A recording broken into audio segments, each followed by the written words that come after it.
All right, as it's 6 o'clock, let's bring the Wednesday, January 10th, 2018 meeting of the Dune City City Council to order. Let's have a roll call, please. Certainly, Mayor Bob Forsythe, Here.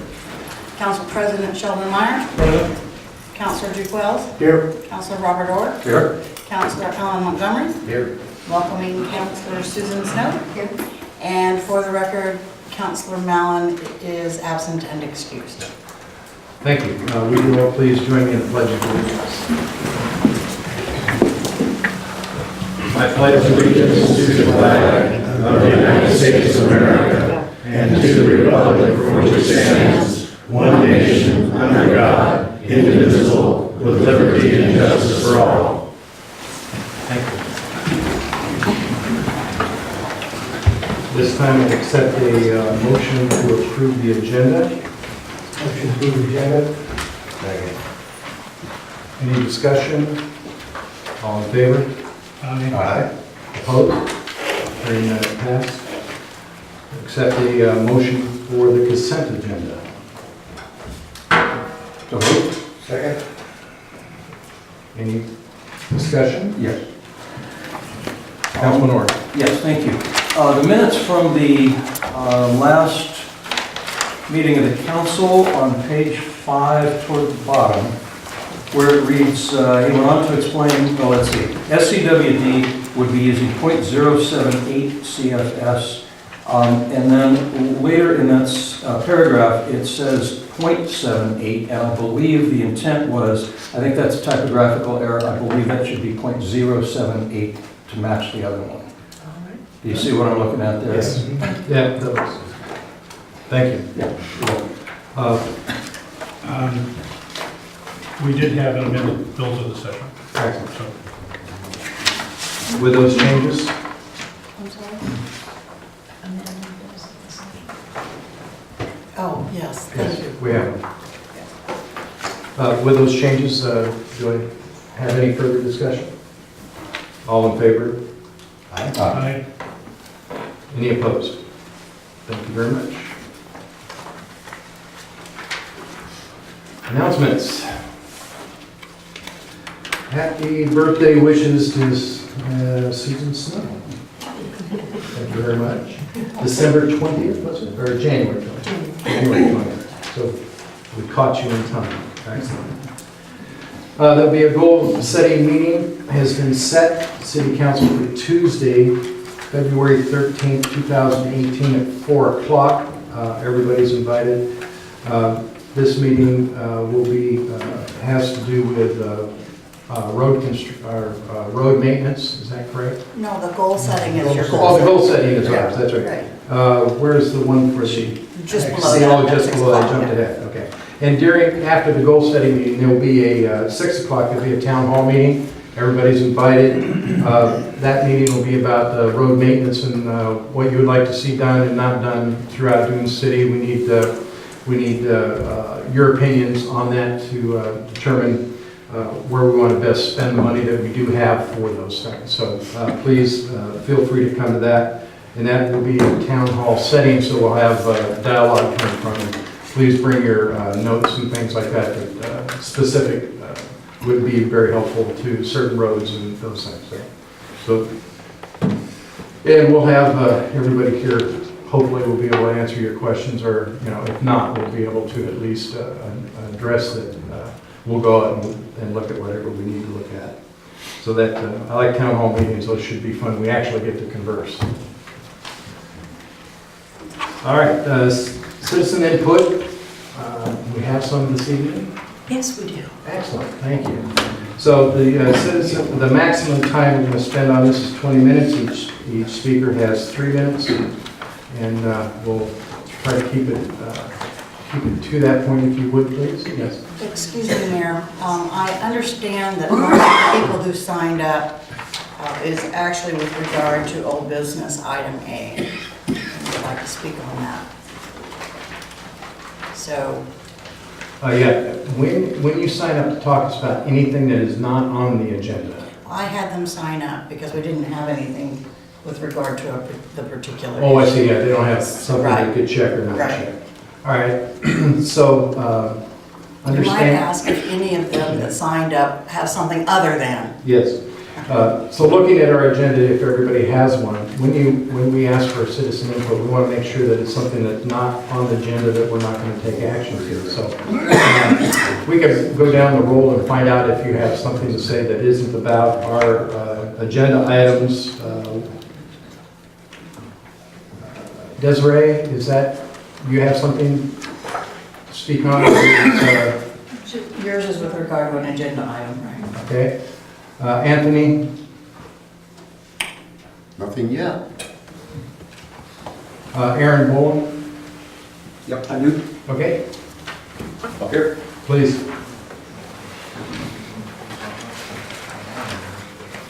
Well, while I was coming up to speed with what was going on, I was kind of reading the different ordinances and things, and I noticed ordinance 198. It talks a little bit about Conservation Committee.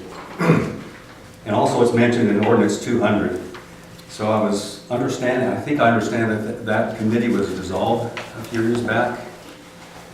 Correct me if I'm wrong, but, and while I'm driving around on the lake or on the roads, I noticed there's a lot of violations of different ordinances that we have in place in Dune City.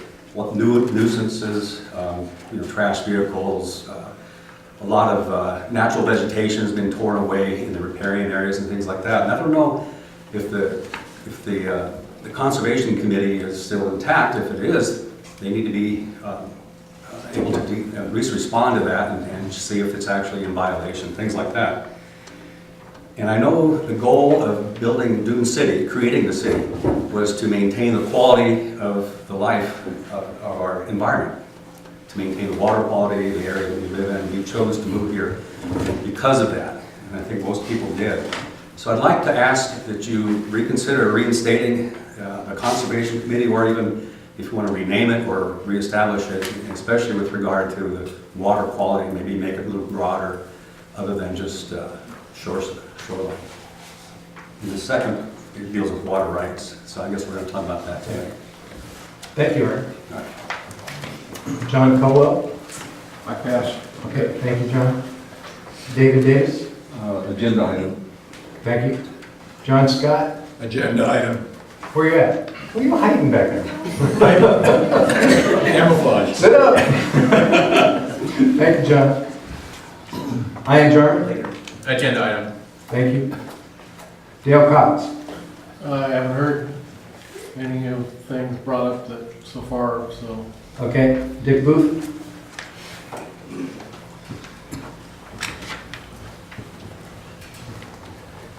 I have 3 items. I'm Nick Booth, I'm a resident. I have 3 items, and the last one did concern the water thing. And since I'm last, would it be okay to just go into that? The water? Yeah, I have a solution for the water problem. No, we need to talk about things that are not on the agenda. I know, but the next item is going to be an agenda item, the water. So if I could just go right into that after. We have to wait. We have to wait. Okay. The first item is, I checked and we don't have drug testing for our employees. And I think that, especially in light of what I perceive the feelings of the community to be, that we should install a drug testing policy for the city of Dune City. Second item is on the pot issue. I see nothing on the agenda that really,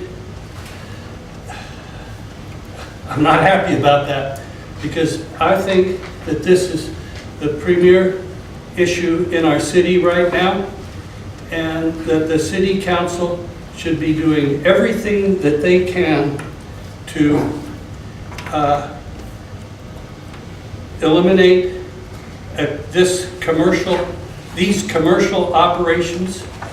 And you should be doing that because that's what your constituents in your town and your city want you to do.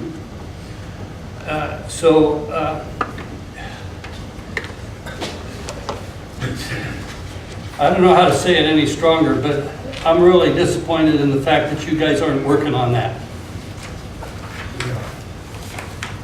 Thank you, Dick. And then I have something to say on the water stuff. So don't, when you get my name on that list, go ahead. Richard Olson. Thank you, Rich. Wayne Bailey. Agenda item. Okay. John Steed. Agenda item. Stephen Sauber. Agenda item. Okay. And Heidi. Same, ditto. Thank you, folks.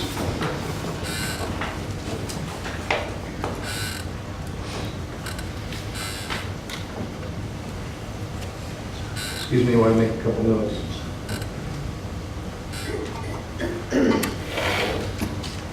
All right, thank you very much. Small business, agreement for the use of water right under shared domestic water supply. Mayor Forsyth? Yes. Both Randy from South Coast Water District and Susan Douthit, our regional water master, are here this evening to Excellent. answer questions for the council. Super. Would you please come forward, You want both of them or just one? bring them up. Let's hear from them all.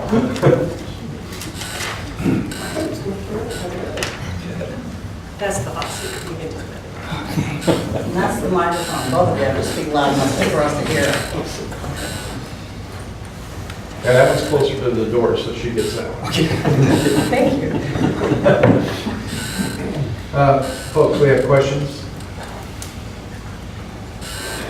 Well, I have some. Go ahead, please. It seems to me as though if we were to allow Wohink water to be consumed by Silkus water people, that we would not be abusing any of our water rights. Because I'm assuming that the water rights were for Dune City residents, and the people who live on Silkus Lake are Dune City residents. Well, I can tell you with all assurances that the water right is for a specific place of use, for a specific use from specific places of diversion. And the permit that is the shared domestic program of Dune City, that place of use does encompass the majority of Dune City. As I looked at the district, where the district was proposing to put the water to use, is included on that permit. So said simply, yes, it is for the entirety of the area of Dune City. Water rights aren't written, this one is not written for specifically Dune City residents. It has a kind of boundary. Does that make sense? So if Dune City expands in the future, this would not be a possible source of expanded water? There are processes by which a permit can shift or change the boundary. Of course, that is an application, and a determination would be made by the processing folks in Salem. There's some, you gotta have the same kind of ownership, so you have to expand your boundary, things like that. Does that make sense? By way of explanation, I guess, correct me if I'm wrong, the points of use for the permit are identified by township section, range, and quarter section, and or quarter section, and it entails not only all of Dune City, as far as I can tell, except for maybe one mistake that was entered or misunderstanding. I'm still working on that. It goes beyond the city's boundaries as well, because it will encompass the entire quarter and not a portion of the quarter.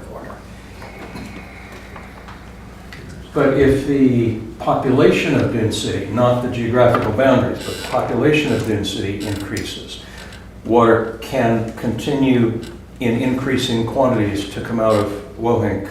No, No, sir. you're saying no. Your permit is for a maximum amount of water, But we haven't come close to meeting that yet, right? not, So, yeah, right. yes, Okay, so we could go up to the end of what that permit allows, the correct. And maximum. that, I believe, is 1.4 cubic feet per second, Okay. 24/7, 365.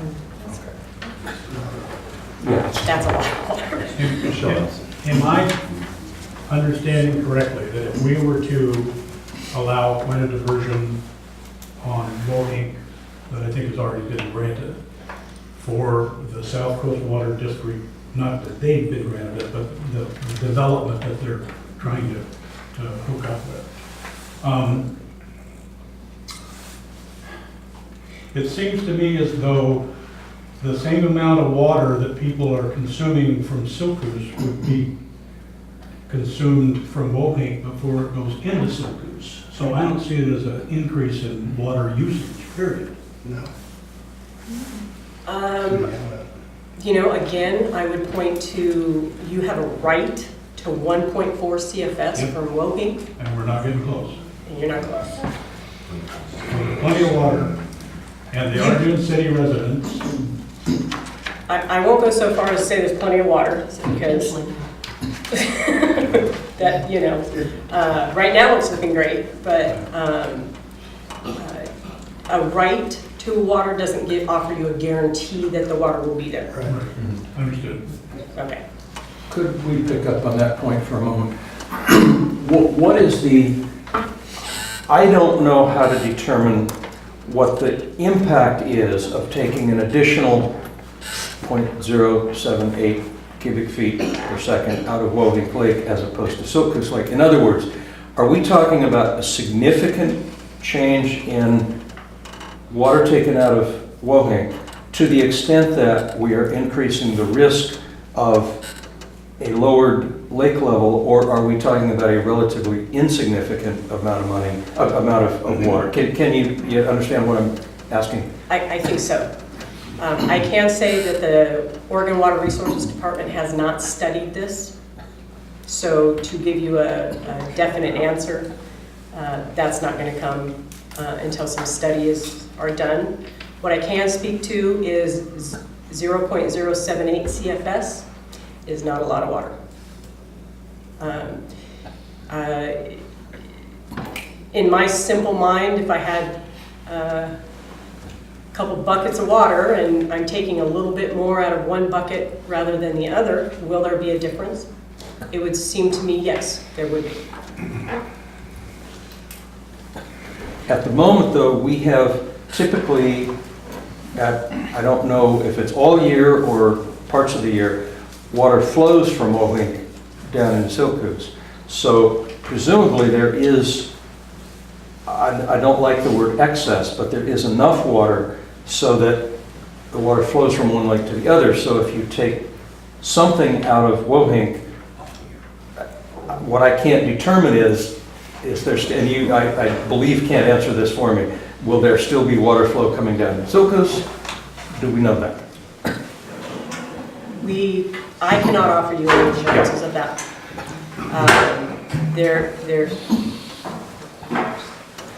There is a requirement for so much water to remain in stream on Woking Creek.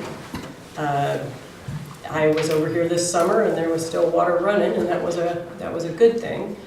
Off the top of my head, I want to say that the in-stream water right has a junior priority date to the city's permit. So just for understanding, prior appropriation is the doctrine we work with. So the first person who gets the right is the last person to get shut off. So the more senior the water right, the longer you get water, if that makes, in times of shortage. Does that make sense? So what would happen then, for either one of you, what would happen if the water level, so we get the water right, the city, I mean, gets the water right first, is what you're saying, Yes, sir. as opposed to the stream. But let's suppose that, so the stream dries up, but the city, the water district can continue to draw because they have first rights. Is that what you're The saying? city, Yeah. the city's permit Right. has first Right. rights if we're just comparing those two. Mm-hmm. There are numerous other water rights on the lake. Thank you, that's what I was gonna say. There are other Okay. water rights Lots of that are more senior to ours, so. I see. Private water Susan, you rights. had something? I did. Help me understand this. If you want to take water from Woink, are you giving up your water right on Silk Goose? No. So you could potentially draw out of both then? We're really talking about two different water rights. You know, I'm gonna take- And that's why I'm asking, because it is two different water rights. It is two different water rights. The Dune City water right, which has been changed to add in a lot of points of diversion. We kind of slid those people under the Dune City permit. The district has water right from Siltcoos. They won't be giving that up or relinquishing it. They'll just be sliding under. That's my understanding of the proposal, is for them to slide under the Dune City kind of umbrella domestic program. Does that answer your question? It really doesn't. What, No, there is no proposal that I'm aware of for the cancellation of the district's water right from Siltcoos. so potentially they could be taking water from Moheek and Silk Goose both. Legally, yes. What we're planning to do with our current water right on Silcoos is to use that as an emergency backup, should we need it. The Department of Water Resources has told me to maintain that water right just for that reason. Makes sense. You won't be supplying any more water than the households demand, though, so you No. probably won't go over. No, we aren't going to use it. It will be there if we ever need to. And no sales outside the city, so No. it's just supply and demand. Correct. I should interject also, the district also has limits on their water right, just like the city does, that they've got, and don't have their water right handy. Well, it's for, it's for domestic use only. It's just like, At how much? well, my water right is for .14 CFS, of which I've explained before, we only are currently using .078. And I don't anticipate it gaining much higher than that either, maybe to .08 That's over the next 1.4 out 5-10 years. That's 1.4 out of the Silcoos. A .14 out of Silcoos, that's my maximum for 140 households, that's how they calculated that.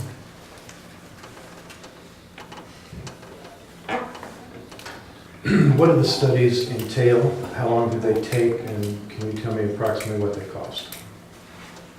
No. Good answer. I would invite you folks to find an environmental engineer perhaps, and I can't recommend anybody, of course. So this is something the state doesn't indulge in, it's something that, You know, we all hear about resources are short, and we're having trouble just getting groundwater studies done in places like the Klamath. So I wouldn't anticipate the department being able to help out anytime soon. Jerry? There are certain requirements under our permit that we are going to have to consult with a water engineer, an expert, for a number of different reasons. We have to get some water flow reports that we're not getting now. We have to take some meter readings that we're not getting now. Those sorts of things need an engineer Sure. to design Makes sense. and install. Can I add one thing? Please. At our last meeting, at the end of that, you had asked me if we were at an emergency or critical point in our, and at that time the answer was no. Correct. It is now not no. It is a definite yes. It's not a not no. It's not a yes. It's not a no. What changed? But, well, number one, the person that owns the water right to Siltcoos, by their, I think part of their water right, they have to drain the lake to flush the dam, get the silts and the sands out. Well, when they did that, they lowered that lake so low that our water intake was about 2 feet underwater. And when they do that, it sucks all the sand and the silt and the old nasty algae and nonsense up. And since then, we have been fighting almost daily. You know, and I don't have a person on staff here. So we have to come from Eugene. In fact, I had a guy here today, had a guy here Monday.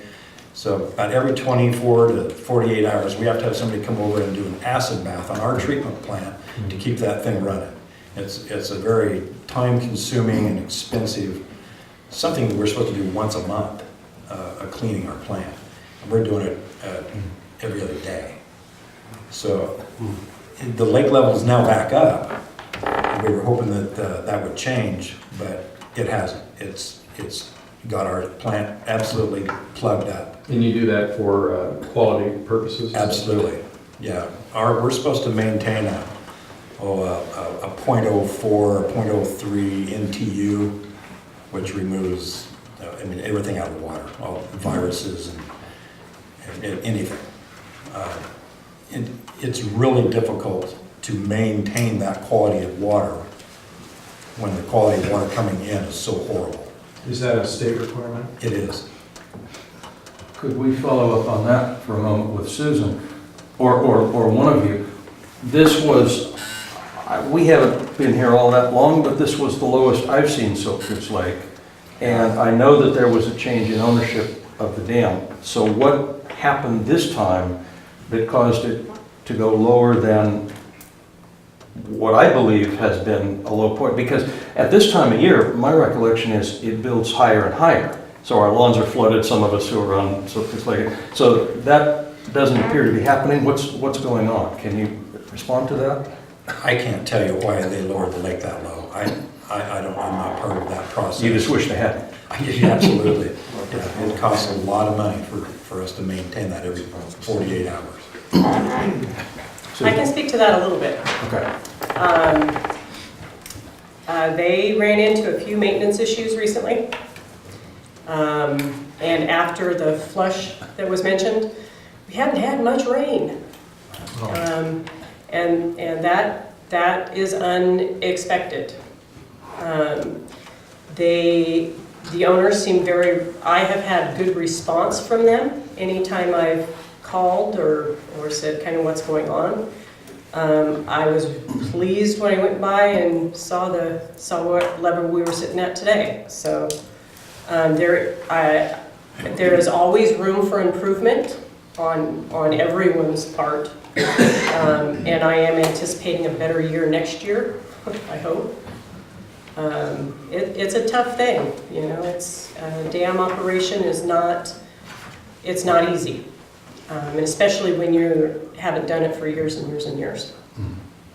But even with even when the lake level doesn't get that low, when there are significant storms in this area, because that lake is so shallow, it moves everything out, it picks everything up off the bottom and turns it and rolls it over, and it just absolutely plugs everything up.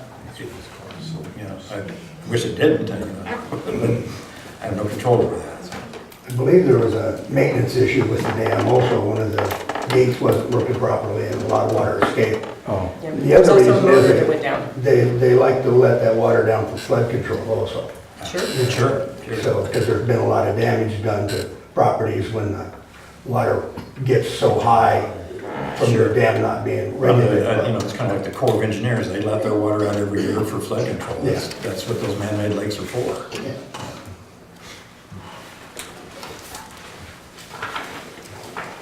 Anything else? I'd like to say something. Please. To me, 2 months ago, this was a very simple issue. I like to keep things simple.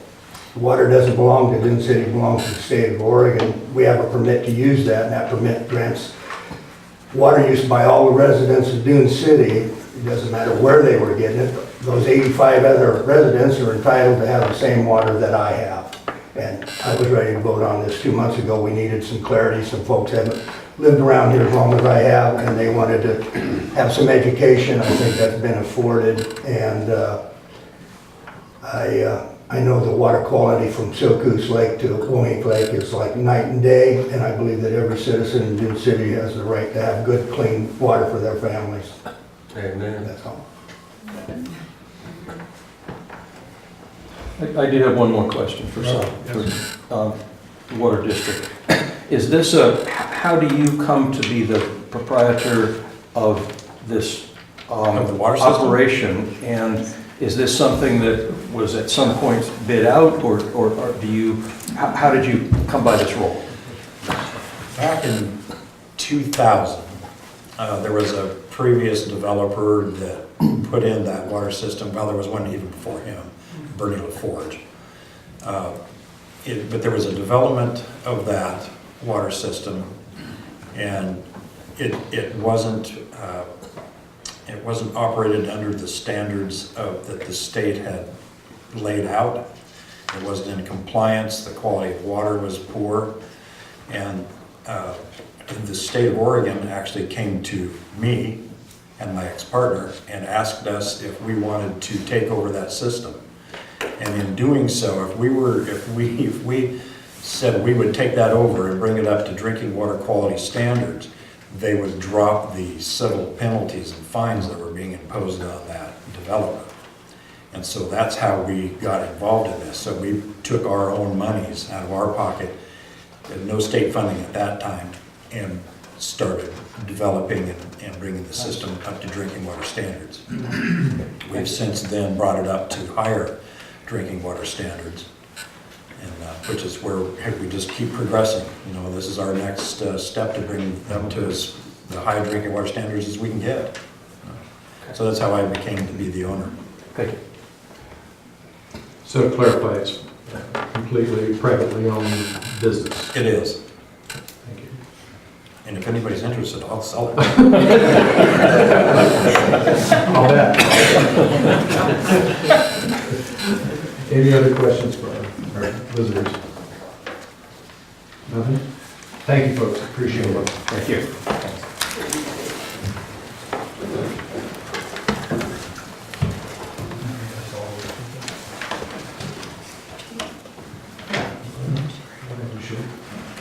All right, this is not particularly normal, but let's start down the list with folks that had something to say about something that was on the agenda.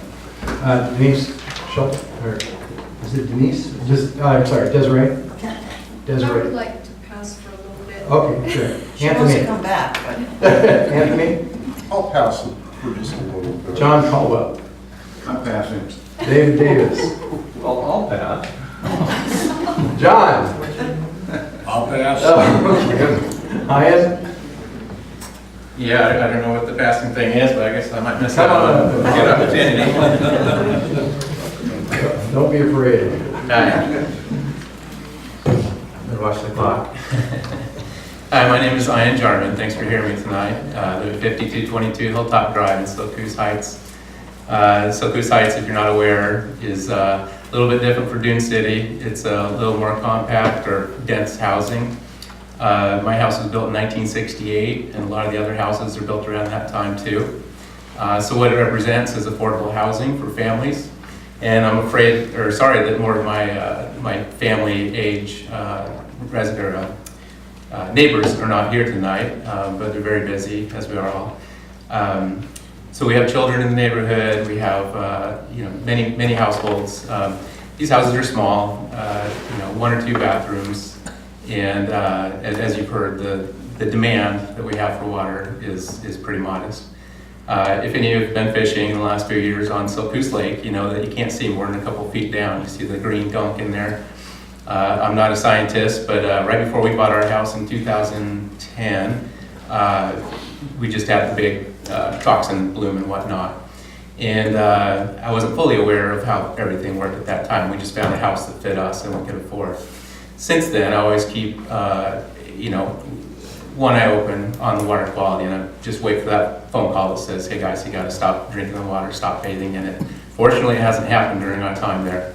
I know that we have a state-of-the-art water filtration system, but like you've heard, it's being taxed to the maximum. The Wohink Reservoir, as you know, is much clearer. I spoke with Mark Chandler, actually my wife did today, and she'll be speaking in a little bit. We spoke with Mark today, and he's done a lot of water quality testing in the area. He's part of the Wohink Homeowners Association, I think, as well. In his words, it was a no-brainer. He tells us, don't drink this water. It's not good for you. So we spend somewhere between $70 and $100 per month for subscription water service from Venwest, just to be on the safe side. I'm not sure all of my neighbors can afford that or choose to afford that. So when we heard word that we might be able to get water out of Wohink for myself and my family, my heart lifted. I think it's a fantastic opportunity. Another quote from Mark was the amount of water that we're drawing off for the 85 houses, however many it is, was a fraction. I think he gave the numbers 20,000 gallons per day, something along those lines. Don't quote me on that. But then he said he did some research and looking at natural evaporation in the lake, it's something in the millions per day. So we really are talking about a drop in the bucket. And I'm sorry to homeowners on Wohink. I really do hope I'm right that we're not threatening your own water rights. But as citizens of Dune City, and I hope I'm speaking for all of my neighbors, we appreciate the opportunity to get some good, clean water, to be able to sleep well at night, and know that our children are not being exposed to any unnecessary toxins. Thank you. Thank you. Dick, Lewis.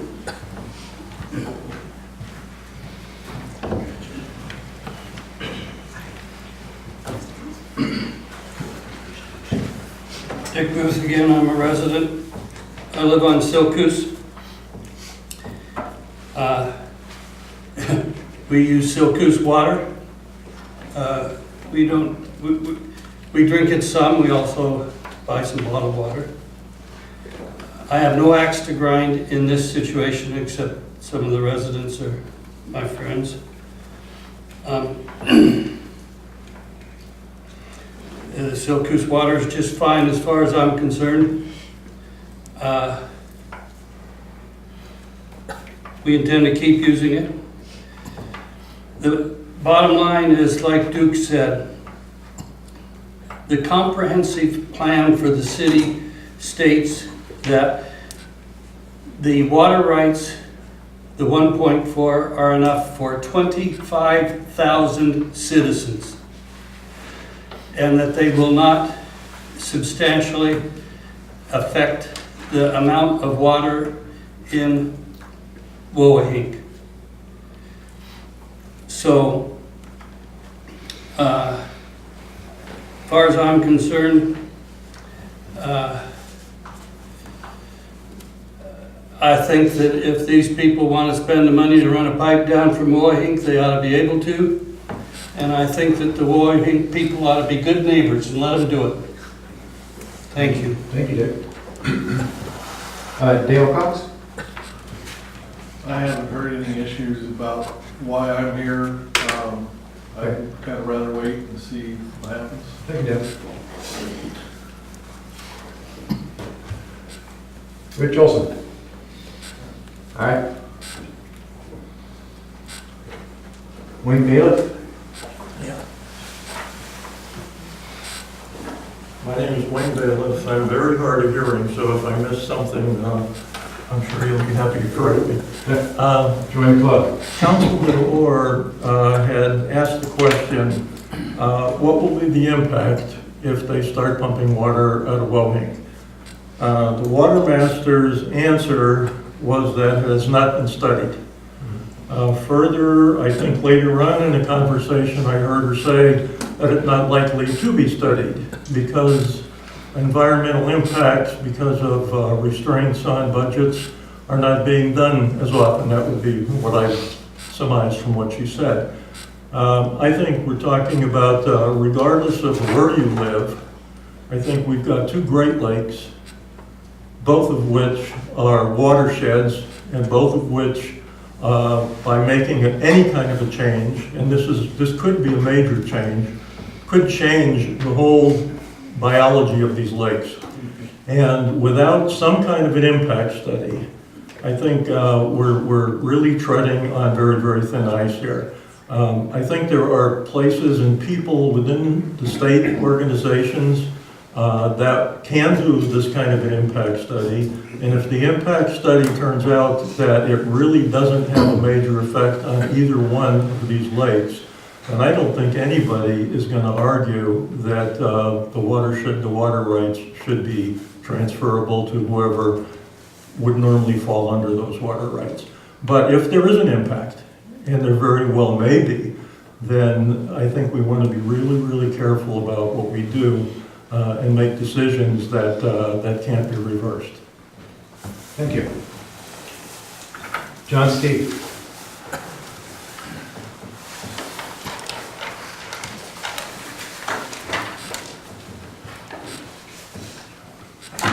I want to spend about 30 seconds lightening your day before I get serious about things. This is the sort of thing that we are dealing with is this. Dune City's permit, their T9854, only allows people to take water out of Woahink Lake.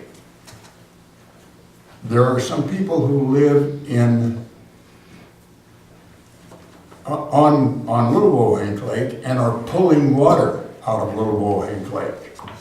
So Dune City can't help them because they're not getting water out of Woahink Lake. So the Water Resources Department issued them a permit to use water from two unnamed streams. And they can use the water for this from these two unnamed streams for human consumption, and related kinds of things, indoor use only. So if they make a cup of coffee with water out of their faucet and they walk outside onto their deck to drink it, they're in violation of the law. Hey, that's how I'm telling you the facts. That's how it really is. And so we're dealing with those kinds of things as well. What I wanted to share with you this evening is I put together some things that address this agreement for a water right under the shared domestic program between Dune City and South Coast Water District. And what I did is I just shared some facts, and I'm going to share them with you. I mean, enough copies so that you can have one. But essentially, it runs to this. T9854, that's this shared domestic permit, authorizes 217 additional permits. Now, if we want to add someone else to that, the only way we can do that is by amending the water right permit. And he's right. Oh, we can't do that. So if we want to authorize South Coast Water District to use that water, we have to amend the permit to allow them to do that. We have a policy of conserving water resources in compliance with the Mid-Coast Basin Program, you can see, and when it was adopted. And the city recognizes, this is the policy B6 of the comprehensive plan, the city recognizes that Siltcoos and Woahink are classified for utilization of water for domestic, livestock, and in-lake uses for recreation, wildlife, and fish life purposes. That's it. That's all we can use the water for. So Dune City Ordinance 231A defines domestic use water used for all domestic purposes, including but not limited to human and pet consumption, bathing, food preparation, and personnel and household hygiene, and for the irrigation of not more than 1/2 acre of landscaping. Policy I-9 talks about commercial activity in residential districts, and it says shall be limited to the home occupations listed in the applicable zoning ordinance. And so we look at ordinance 155.1.3, which defines home occupations as any occupation or profession carried on by a member of the family residing on the premises. That's what our comprehensive plan says. And then I went on the next page and shared with you some Oregon Water Resources Department information. And their policy is that land use and water management are integrally related. Commission places a high priority on complying with statewide planning goals and achieving compatibility with local comprehensive plans. And that's what our water master is charged with doing. And then I share with you a little bit about the Mid-Coast Basin program that specifies exactly what water can be used for, and it specifies what, and then it goes on, talks about the waters of the following natural lakes, including Mohegan Lake, and what they're used for. And it goes on and says applications for use of the Mid-Coast Basin shall not be accepted by any state agency for any purpose contrary to the classifications listed, and granting of applications for other purposes is declared to be prejudicial to the public interest, and granting of applications for such other uses would be contrary to the water use program. And so I just wanted to share that with you so you could see what we're dealing with.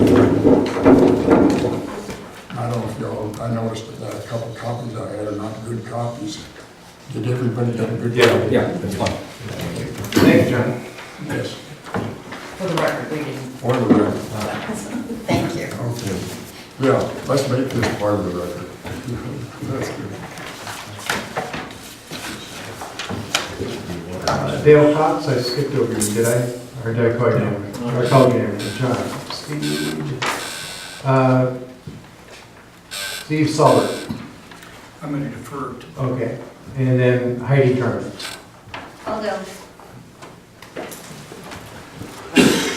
So I brought my daughter tonight, my son bailed out. On her behalf, we're doing a, excuse me. We have the microphone, and the transcriber won't be able to hear you if you're not hearing it. So just did a fun little experiment. We went and got some water samples. So there's Silkus Keachliarn by Mr. Saubert's house this evening, and a Wohink by the Dive site off Canary. And then we just stopped down at the dock down at the end of the street. And that one looks the worst. But anyways, just for fun. But basically I'm just wanting to petition for the other young families and residents in our area that have a lesser source of clean water. I'm not, from what, I don't know enough about the science to know about the endotoxins that are created by the cyanobacteria, which are the blue G algae. If they are filtered out, I don't know enough about the science. But that's basically my main concern, is for health reasons for our community, and I'm just petitioning for a better water quality source. So, thank you. Thank you. Anybody that's on the list that passed and still wants to say something? All right, thank you. Thank you all for, yes. I did want to say that every time, and the city, except for the very first time the city filed an application for water right, every single time the engineers made an estimate And I know that there are two separate studies. One was done in between 1965 to 1969, and another one was done in the 70s, and I just can't remember off the top of my head, but they say what the impacts are. They address the impacts. So it's not that there haven't been studies, it's just there haven't been studies recently. In a few decades. Can I Oh, clarify? sure, something? please, come back. This is kind of the implementation. If this is approved, I heard Mr. Steve mention that there would have to be a process to go through to get another point of diversion approved. My understanding is the district intends on using an existing point of diversion. And so if we're going to use an existing point of diversion on an already authorized use under an existing permit, I do not see a need for a permit amendment to be filed. I've checked with Salem. I worked in that unit for 10 years, and I am confident a permit amendment will not be required if those things are hit. An existing point of diversion for an existing place of use under the existing permit. Thank you. I have one more question. Is it not a fact that the Wohink watershed is being fed in part by Little Wohink, which I'm assuming then is a part of the Wohink watershed? And given that water is running from Wohink into Silkus, it seems like Silkus would be part of the Wohink watershed as well. And it seems like this whole thing revolves around, does the Wohink watershed have enough water to let people drink? That is my understanding as well. It's kind of, if we dropped a bucket of water up at the top, where does it run?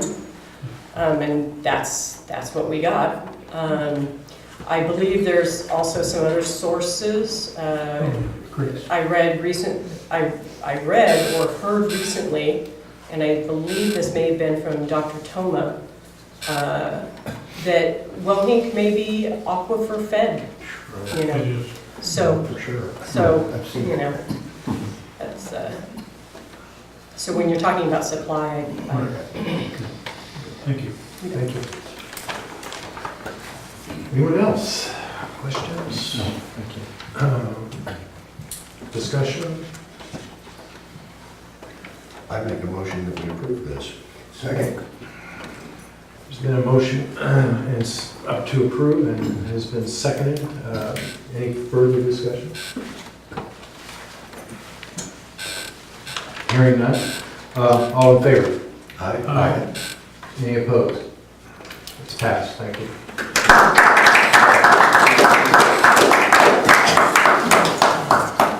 Okay, on to Lane ACT representation.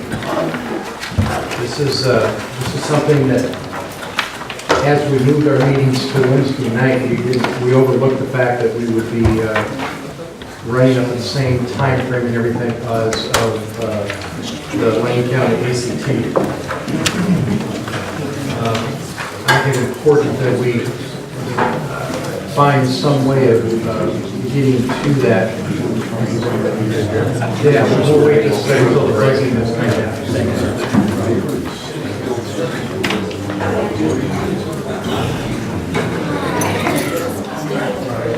I guess we know how to empty a room. We got free cake.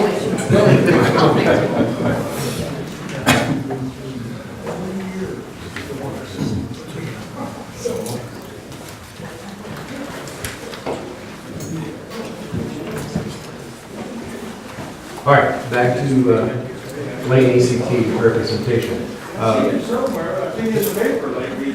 This is a group that, in one of my former positions that I met with, and I find that the networking alone is very worthwhile, and I think it's important that municipalities on the coast get heard in Eugene. And so I think we need to figure out how we're going to make that representation happen. And Jamie's looked into it. It can't be volunteer. It has to be an elected official. Attendance can be done by phone. That really sucks. It does. They don't have the best technology there. No. You're not even sure who's talking at what point. Tried it before. And are they monthly, Jamie? Yes. So it's Always on Wednesday. always Going on right, well, actually, it went on earlier today. It's, When what, do they 3 o'clock in start? the afternoon is what they were? 4, was it 4? It starts at 3. Oh, okay. Oh, it does start at 3. Right. Some of them are lengthy, but they're not that lengthy. Are they? 3 hours? I don't know. I think Bob attended a couple. I don't remember from my past. I believe if it was 3, I believe they may be up to 2 hours, so 3 to That- 5. I don't think they're longer And than an that. hour back, so, you know. You just don't get to eat or Yeah. Yeah. get those things.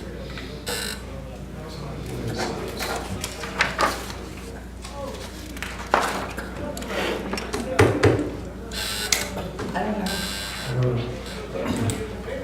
I don't think that there's a action we can take tonight that's going to solve the problem. Okay. Are we required to have somebody there? We're not required, but these are the people that are making financial decisions of what happens. But some of the money that Florence got a few years ago came from that group. A lot of small towns have their mayors there or their presidents there. I was there as representing the port, being a special district.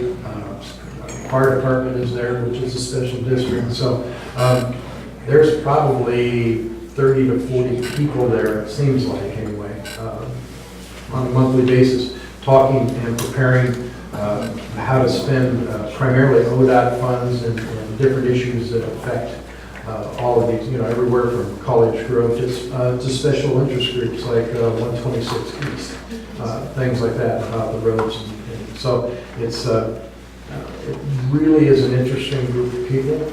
And like I said, networking alone, working with these folks, local airports have representation there. So it's something that, I mean, maybe we could even rotate or something. I was actually going to suggest Yeah. that. I know for myself that I certainly can't do it on a regular basis, Right. but I could do it, you know, once every 4 months or Sure, I mean, something maybe- like that, so. That's not a bad idea. Yeah. Because I couldn't do it on a regular basis Yeah. either. No Right. way I could. And Yeah. the notes and minutes and stuff are always pretty good, so it's not like you'd have to be there to always know what's going on or the flow, so. Yeah, maybe we look into doing that, maybe on a rotating basis. And so, So we all volunteered. yeah, Yeah. but see, I can't vote.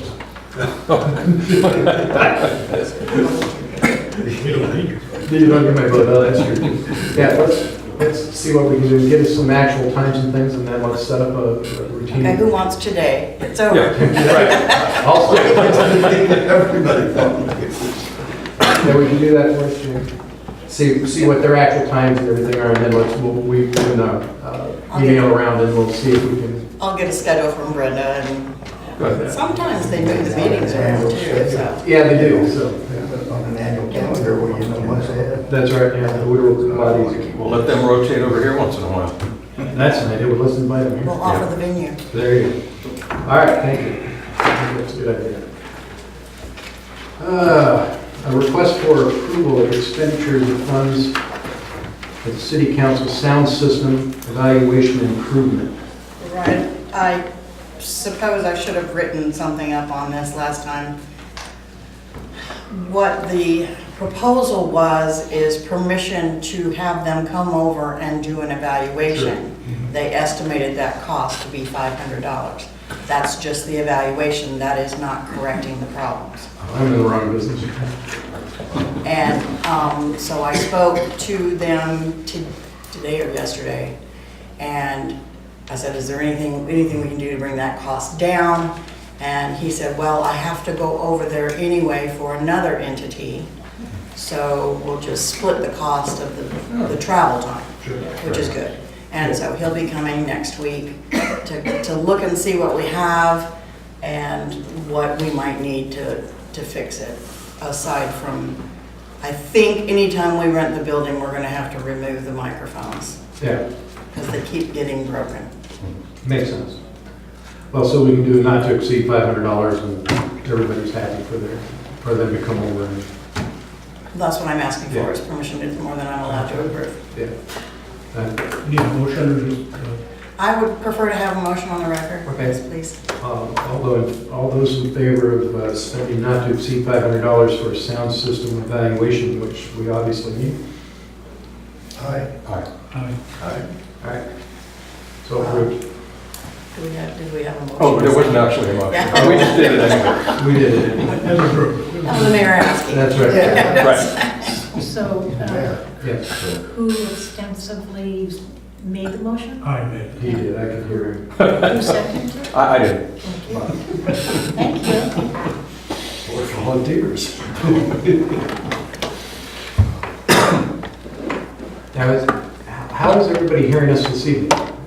Is it good? It's great when you don't put your hand up to your When I mouth. do it good? It's not, lots of you do. Yeah, well, of course. And was it John? Joan. John Stevens?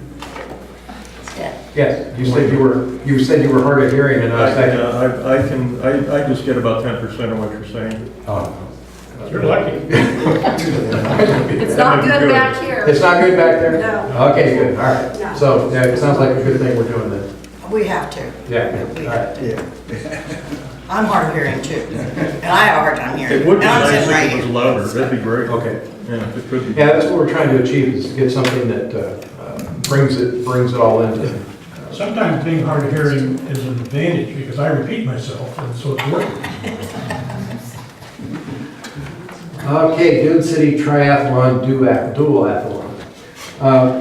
I only had one meeting with the folks, and it was kind of an interesting meeting because being new to the city and new to what the triathlon situation is come to find out we don't actually own it.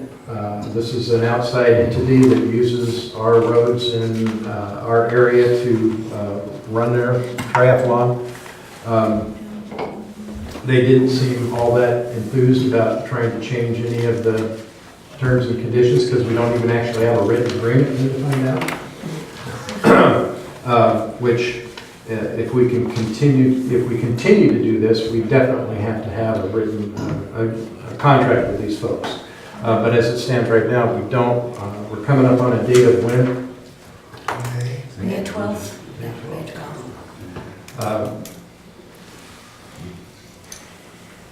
So we're in a situation where it's not probably prudent to believe that we could get an appropriate contract put together with them and negotiation with them between now and then.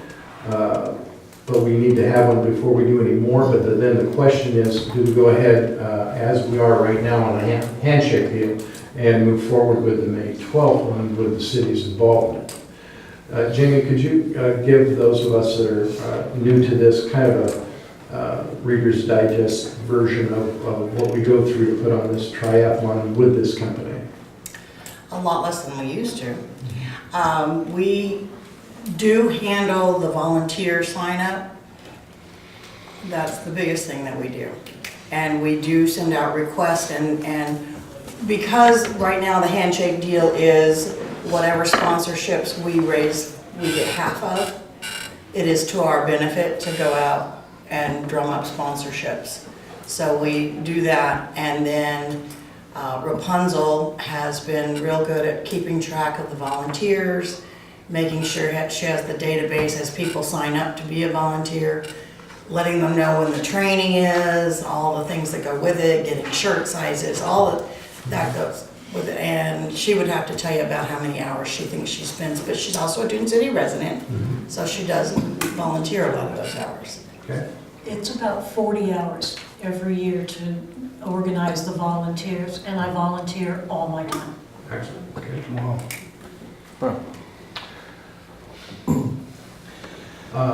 So, cost. to the city? What cost to the city is there absent are some of our employees volunteering their time?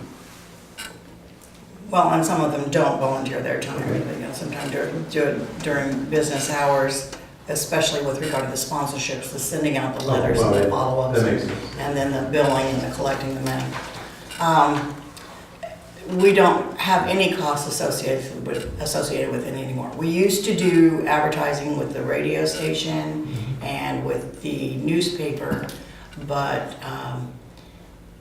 when Best in the West Events took over the event, they took over all of that as well. So they're doing all of the advertising, whatever might get done.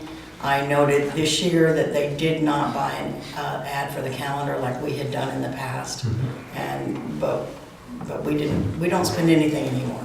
Okay. Except maybe merchandising if we want to sell our hoodies and hats and that kind of thing. That's just us.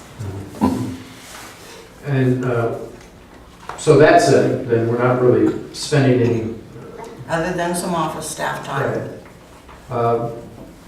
What money are we bringing in the past? Last year, I want to say it was 3,000. It was right around 3,000. We do have, the casino, Three Rivers has agreed to sponsor again this year at the $4,000 level, so. So is that 2 for us coming in and 2 for them? Yes. Okay. And Rapunzel, what amount of volunteerism is there in it for that day or days? Last year, we had about 50 volunteers from the city and about another 25 that were from the local ham radio club. Oh, okay. So we had 75 The half volunteers. mile, oh, I see. We have never had so many radio people as we did last year, but they were invaluable because of the weather conditions that we had. Typically, between them and the rest of the race course volunteers, we'd like to have at least 110 or 15 people. So we're consistently shorthanded, but all of the volunteers are happy to do the work, even though it's kind of grueling. Especially last year, as I remember. Yeah, it was terrible last year. Yeah. And we have probably 75% of the volunteers are repeat volunteers year after year. Okay. And I do stand corrected. We usually give an award of $250 to the organization that brings the most volunteers. Okay. So it doesn't sound like it's a huge financial draw on the city whatsoever. Not like it was in the beginning. Okay. And I think it's a huge financial boon to the entire area. Oh, it is. We're coming here and renting hotels and eating in the restaurants and paying speeding tickets. Yeah, gotcha. Okay. All right. So I'm not really hearing any negative input to this. I make a motion that we participate this year. Do I hear a second? Second. Any discussion? Further discussion? Hearing none, all in favor? Aye. Any opposed? It passes. Thanks for coming, folks. Thank you. Okay, new business. I'm going to jump right on that proclamation. All right. We have a proclamation that's not on the agenda. This is a mayoral proclamation. State of Oregon, County of Lane, City of Dunes City. Whereas all children in Dune City should have access to the highest quality education possible, and whereas Dune City recognizes the important role that an effective education plays in preparing all students in Dune City to be successful adults, and whereas quality education is critically important to the economic vitality of Dune City and surrounding areas, and whereas Dune City and the surrounding area is home to multiple excellent education opportunities from which parents can choose for their children, And whereas educational variety not only helps to diversify the economy of the area, but also to enhance the vibrancy of our community. And whereas our area has many high-quality teaching professionals who are committed to educating our children, and whereas School Choice Week is celebrated across the country by millions of students, parents, educators, schools, organizations to raise awareness of the need for effective educational options. Now, therefore, I, Robert Forsyth, the Mayor of Dune City, do hereby recognize January 21st through the 27th of 2018 as Dune City School Choice Week, and I call this observance to the attention of all of our citizens. Thank you.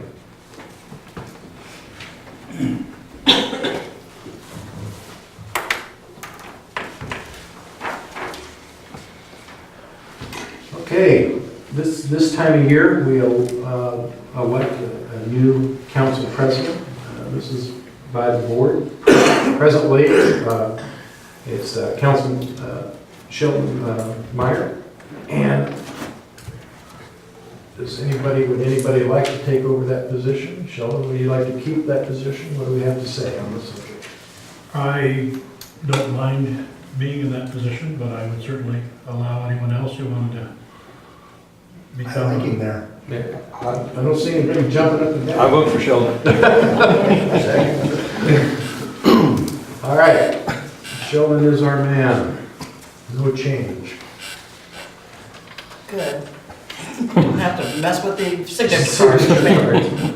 Appointment of budget officer. Jamie, explain to us what that entails. It's a requirement that you appoint the budget officer before the end of January. And it does what? It's actually in my job description, so maybe I'm already appointed, but So moved. Elcock said we had to do it, so. That's usually the case. Second. Jamie, you're the budget officer. Appointing planning commission members, Bonnie Allen and Rich Ziegler. Am I pronouncing that right? Ziegler. Ziegler. And they are both here if you want to, and they are already serving. Thank you. Thank you very much. And how do we go about doing that? Just since they didn't run out of the room, then... We actually volunteered to do it again. Oh, my word. Quick. Somebody take action before they change their mind. I move approval of both Bonnie Allen and Rick Ziegler as planning commission members. Second. Any discussion? Your last chance. All right. All in favor?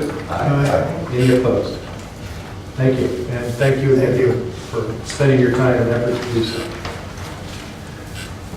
Review of audited financial statements for fiscal 2016, 2017. This was in your mail. Yep. So if you picked up your mail, you should have it. Yes. And Thank you, John. And, okay, then I'm open to questions, and then we will talk about it.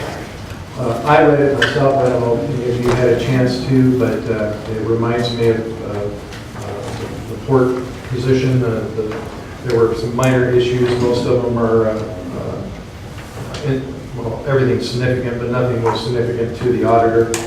We need to send Jamie to some training because QuickBooks is, while it is somewhat simple, our transactions are not, so we need to make sure that we're up on that. And we need to get the same thing. When you have a small group of people in the office, you have to segregate those duties of signing checks and who signs the checks, who writes the checks, that sort of thing. So the auditor in that case is suggesting that either I or Sheldon or both take a look at those before those checks are signed, and that Jamie can sign one of them, but we've got to be a secondary signature on it, and that makes sense. It just it's something that you're going to get caught on every now and then when you only have 3 people and trying to run an office. So I don't think, I didn't see anything in there that really concerned me much at all. And Jane, you will have to look into finding out where you can get that education on that. Right, I mean, I get regular notices, but it's like You've got- $900 and Yeah. a trip to Portland. You know, Well- I really am going to try to avoid that, so I'm gonna see if I can find somebody locally. I may try LCC and some of these other places. And because like any other software, it's changing continually. But it's something, because a couple of the errors that were mentioned in there were simple, they're simple accounting errors. They were not simple accounting errors because of the way we do our transactions and how QuickBooks looks at them. So it's not just a matter of knowing your basic accounting, it's a matter of how does QuickBooks looks at your basic accounting. And so it's During our budget meetings, when we were in our budget roundtable there, Jamie made it clear that, you know, it's new to her. And I think, I'm like you, the only thing I see here is some training issues, really. Yeah. And it's something that we need to, I think we need to look at, and when we can find education on it, you need to have somebody else in the office that can back that up as well, because you can't be the only one that knows this. Right. Should you run off to Mexico and never be seen again? And the same situation happens all over again. You have That's right. somebody that doesn't know how to do it. Exactly. So, yeah, please keep us up to date on how that's coming. We appreciate it. All right, thank you. We need a resolution on addressing the deficiencies. And those deficiencies were, as I addressed.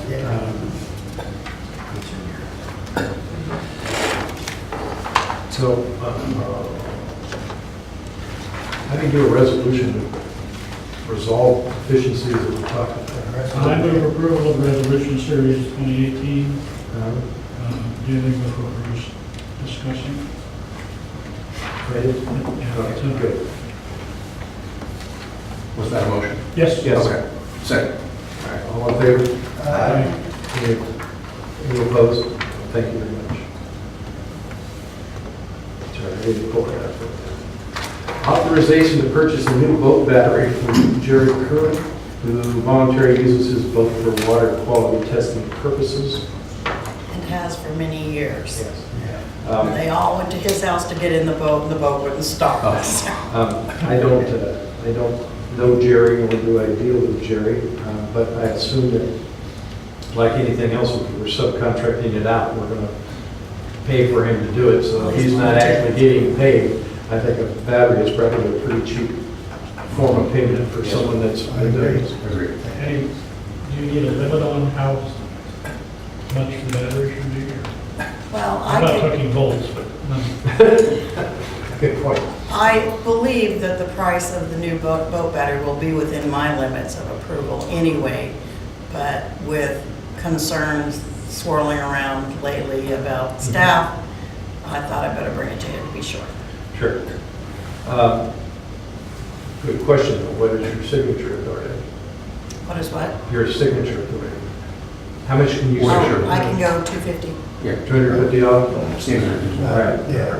Sure. and I think it's gonna be more like 120. Yeah, well, I would too. but When you brought up your own signature authority and say, well, you know, if it's $5,000, then no. Have there been a motion yet?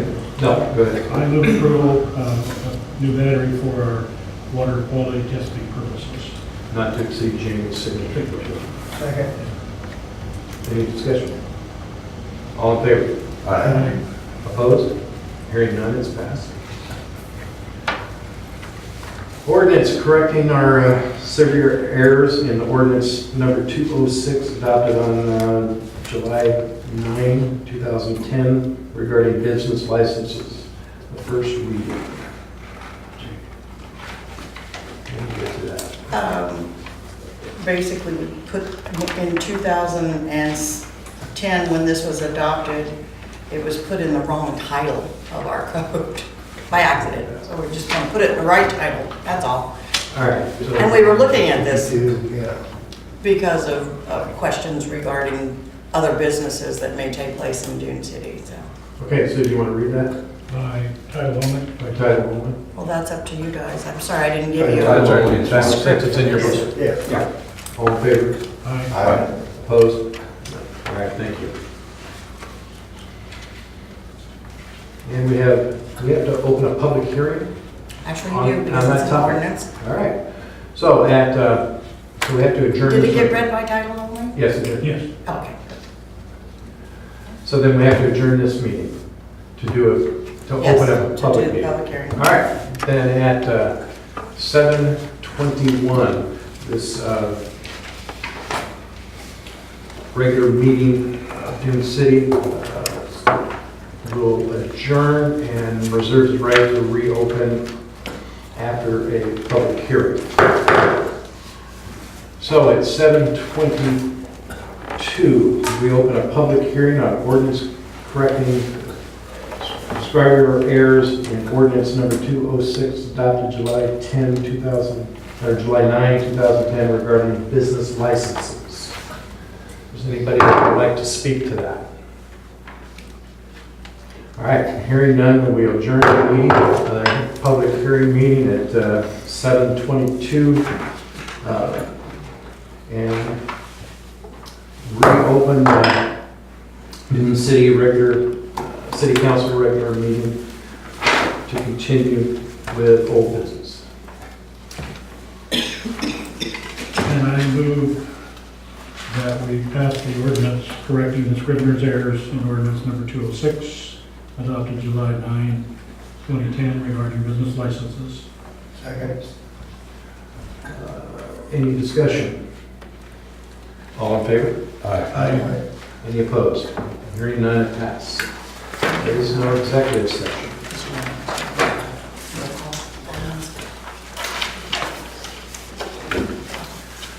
Reports. I would like to report on a couple things. That you may not have heard about yet. We've got a few meetings coming up. One of them is a town hall meeting, and then we've also put together another town hall meeting that hasn't been publicized yet for April 18th. Time will be distributed, and everybody will be let know what time that was. We're bringing 6 o'clock, okay, on April 18th. We're bringing in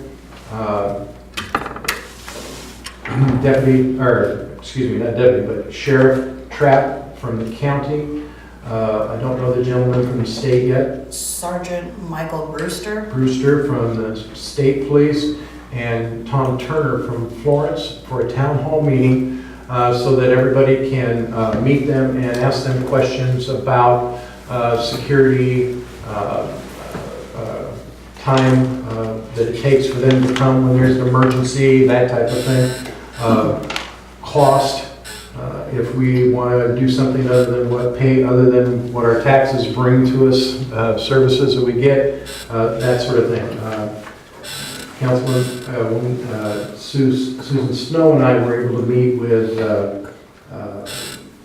Sheriff Trapp a few weeks ago. It was very interesting, and after that meeting, I thought it would be a good idea for him to meet the public and the public to meet that group of people so that we understand where the state police are, what they do, what the sheriff does, and what agreements that they have with Florence PD should there be emergency here that they can respond to quicker than the other folks, and how they handle it. Very interesting, very enlightening, not necessarily in our favor, but at least you'll understand why things happen and what's going on. So please, as many people as we can get there, I really appreciate everyone being there. Something else that was brought up tonight, actually, about where the marijuana thing stands. A report on that to you is that there's not a lot we can tell you because all of this now is in the hands of our lawyers. And simply because you don't hear about it from us doesn't mean it's not being worked on. It's just we can't legally talk to you about it because there's ongoing issues that our legal counsel has told us not to talk about. that we legally can't. So please don't believe for a second that we're not involved in this and that we're not working on it. It's just when there are lawsuits and then when there are actions, we're held to silence on it. So we can't really do anything to tell you about it. And then one other comment was made about drug testing. I can tell you from previous employment in this state that there's nothing, and it was drug testing for our employees because of recent legalization of marijuana. There's no test out there.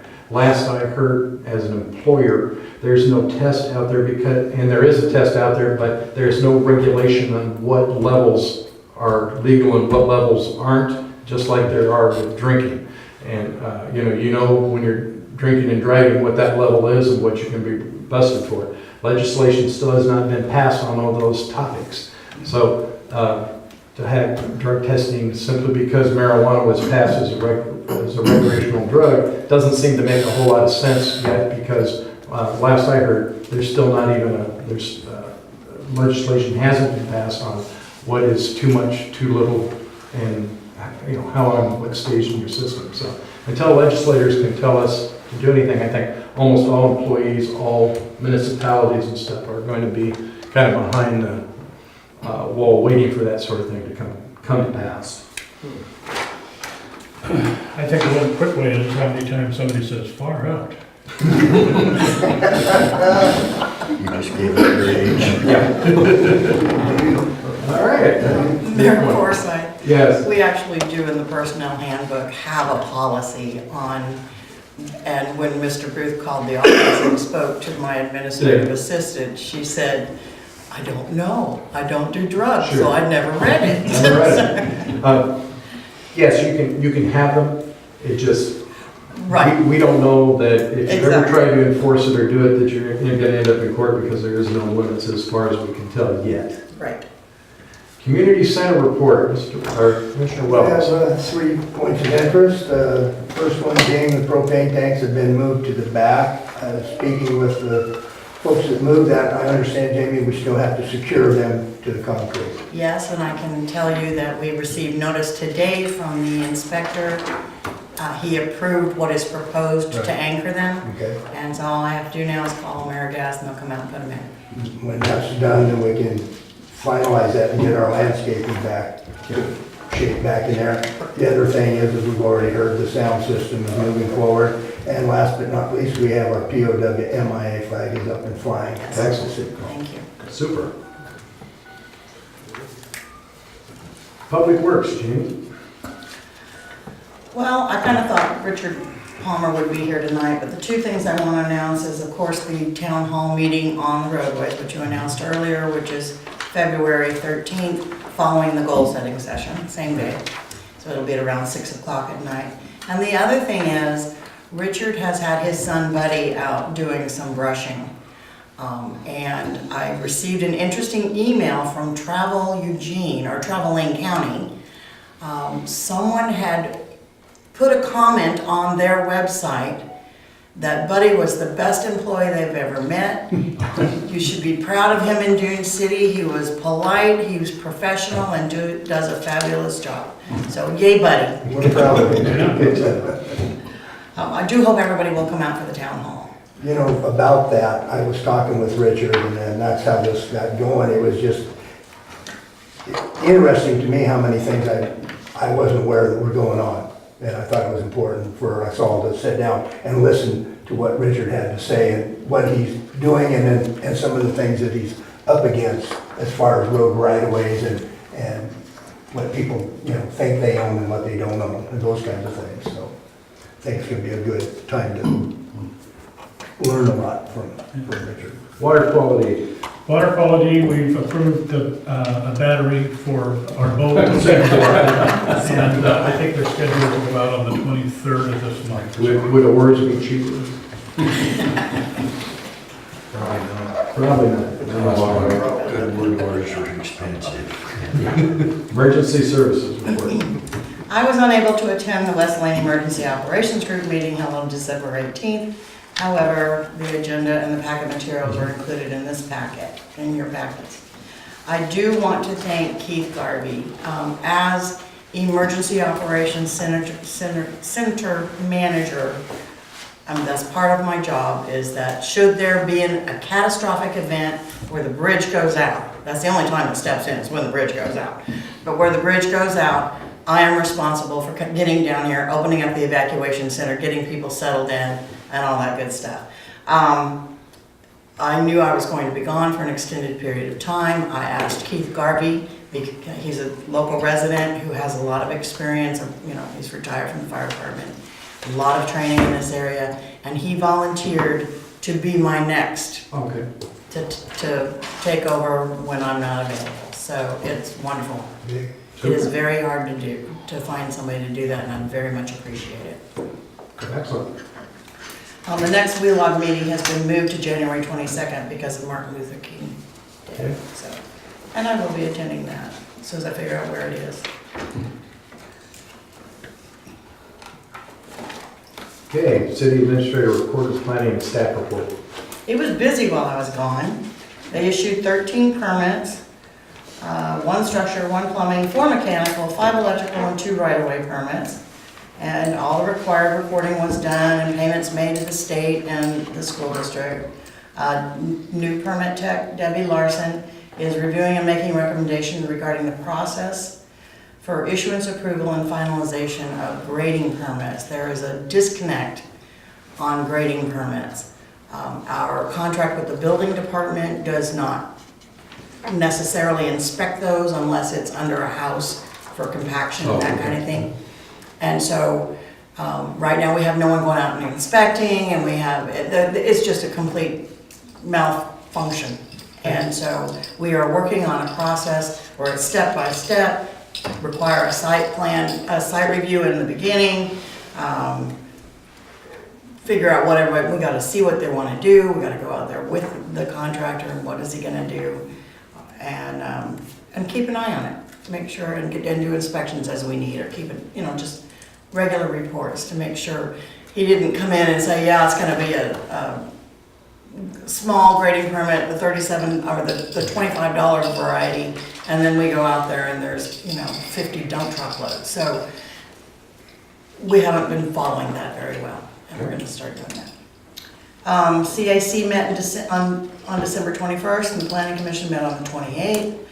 They've completed a list of recommended changes to Chapter 155, specifically as to R1 zoning, as it relates to marijuana activities, and that has now been submitted to the attorney for review. You received the financial statements. Propane tanks have been moved. Complaints this month have mostly been with regard to shoreland area violations. Some are still being investigated. We also have, most of them have turned out to be approved either by the city or were pre-existing, or the city had DEQ come in and do their reviews, and they fined in some instances, or they required certain action be taken. And there's been, a lot of them. So we have a Westlake area resident who is roaming around at night and tapping on people's houses and things like that. I've had one discussion with the state police on this issue. I have not yet talked to this individual may have mental problems. I'm not real familiar, and I have talked to his brother to see if maybe he can keep him at home at night. So hopefully we can get rid of those complaints.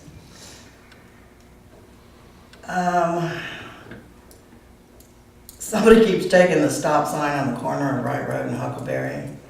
It's back. Is it back? They keep What going have you away. been doing with it? We put them in, they take them away. Using it. Using it? Okay.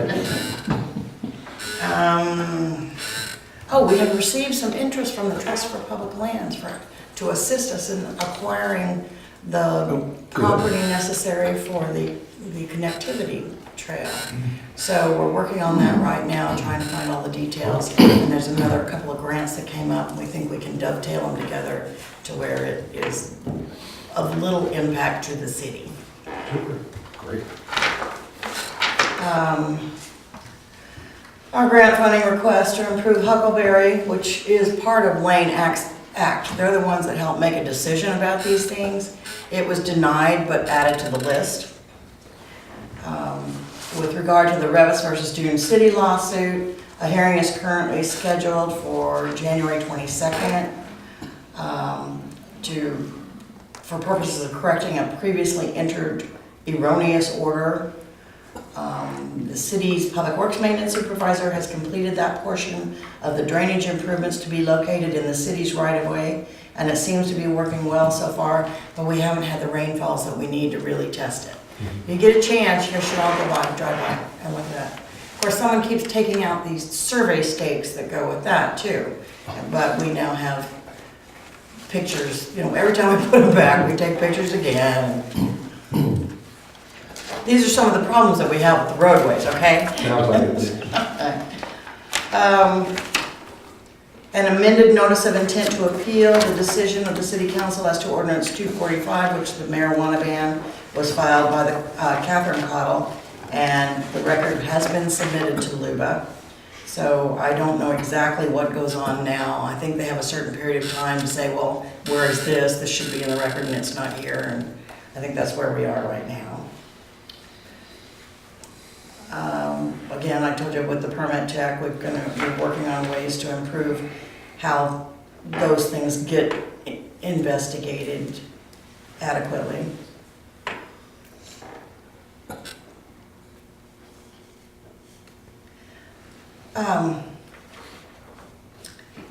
We're spending some time trying to get ourselves up to speed on the new laws that were passed, but we're also looking at where our problems lie.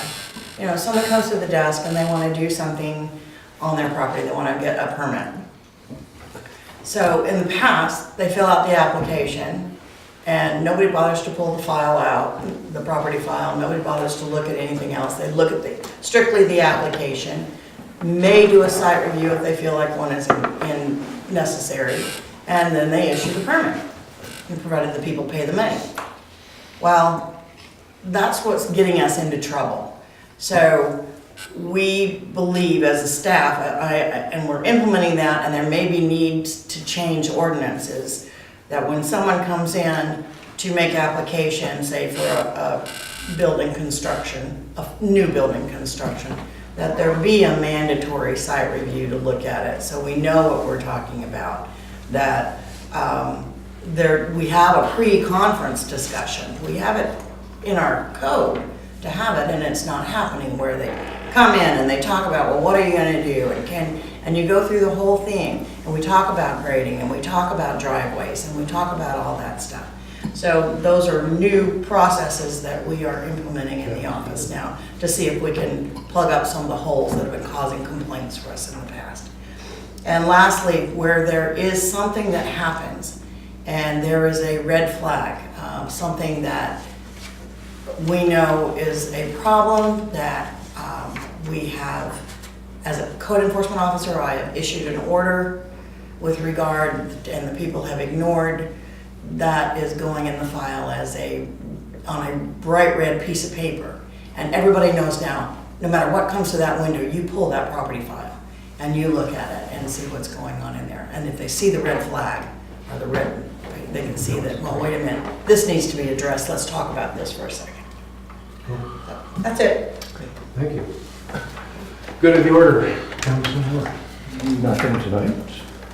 I have something that's not really, I don't know how do I start this. An event happened over the holiday season here in Dune City that I'm not happy with, and I'm going to say this as nice as I can. Okay. Somebody took it into their own, I'm going to call it a vigilante act, because somebody in Dune City, I know who it is, went to another resident's home and threatened this person, said they were being evicted. This person is 83 years old, widow, living on a piece of property in a trailer home. and has been there under variance since 1987, is that correct? And this person threatened them, said that they were going to be, it had to do both with a water issue and it had to do with a marijuana issue. But this woman was victimized by another Dune City resident, and that isn't going to happen anymore. I'm hoping that two people were involved in this. I'm hoping that they take some kind of legal action against that person, because we can't have that kind of going on. That's not how we, should be anywhere, let alone here in Dune City. Correct. So I just wanted that out there. I say amen to that because I was involved in that a little bit. Oh, too. okay. Yeah. Nothing? All right, I would accept a motion to adjourn. So moved. Second. All in favor? Aye. Any opposed? We stand adjourned.